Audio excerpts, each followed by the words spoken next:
তোমরা সবাই কেমন আছো? আবারও চলে আসলাম আরেকটা দারুণ স্বাদের রেসিপি নিয়ে। আজকের রেসিপিটা আমি ঠিক অন্যরকম করে তোমাদের বানিয়ে দেখাবো। এখানে আমি লাউয়ের 2 টুকরো নিয়ে নিলাম, একদম ধুয়ে পরিষ্কার করে। লাউটা একদমই নরম। এইবার আমি একটা হ্যান্ড গ্রেটার দিয়ে গ্রেট করে নেব। দেখো, গ্রেট করা হয়ে গেছে। এরপর এখানে নিয়ে নিলাম মাঝারি সাইজের 5টা সেদ্ধ করা আলু। আলুটাকে ম্যাশড করে নেব। আমি এখানে আলুর সঙ্গে লাউ আর আলু দিয়ে আলুর চপ তৈরি করে তোমাদের দেখাবো।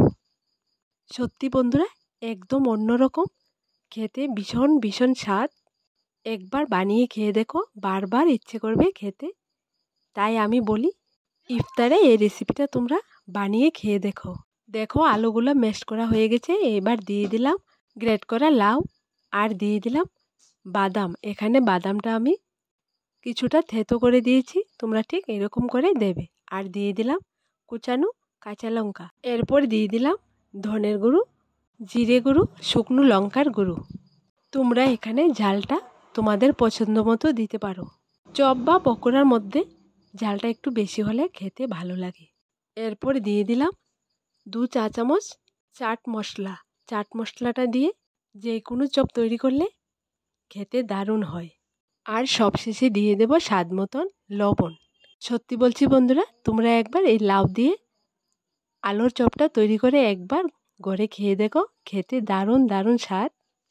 সবগুলো উপকরণ দেওয়া হয়ে গেলে হাত দিয়ে ভালো করে মিক্সড করে নেব। দেখো, মিশ্রণটা রেডি হয়ে গেছে। এইবার এই মিশ্রণটাকে হালকা ভেজে নেব।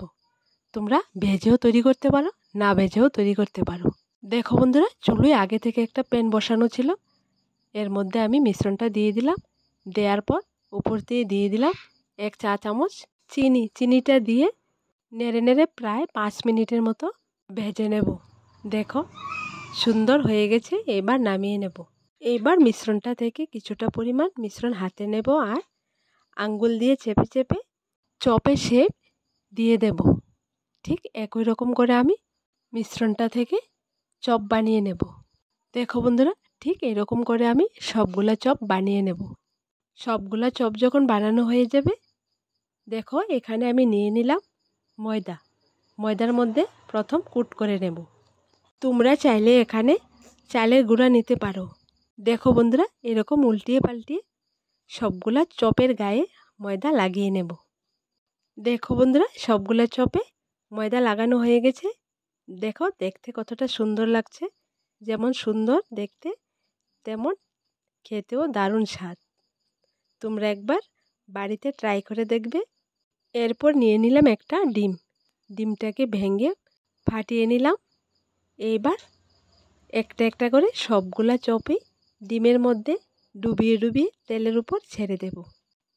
আগে থেকে চুলো একটা প্যানে তেল বসিয়ে রেখেছিলাম। তেলটা গরম হওয়ার পর একটা একটা করে সবগুলা চপ দিয়ে দিলাম।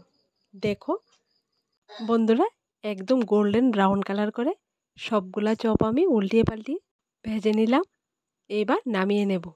এই চপগুলো উপরে দিয়ে একদম ক্রাঞ্চি হয়। তো বন্ধুরা, আজকের এই সুন্দর রেসিপিটা তোমাদের কাছে কেমন লাগলো কমেন্টে লিখতে ভুলবে না। বন্ধুরা, আমার রেসিপিগুলো তোমাদের কাছে যদি ভালো লেগে থাকে তাহলে আমার এই চ্যানেলটাকে লাইক, শেয়ার এবং সাবস্ক্রাইব করে পাশে থাকা বেল বাটনটি অবশ্যই ক্লিক করে রাখবে, যাতে করে আমার দেওয়া রেসিপিগুলো তোমাদের কাছে পৌঁছায়।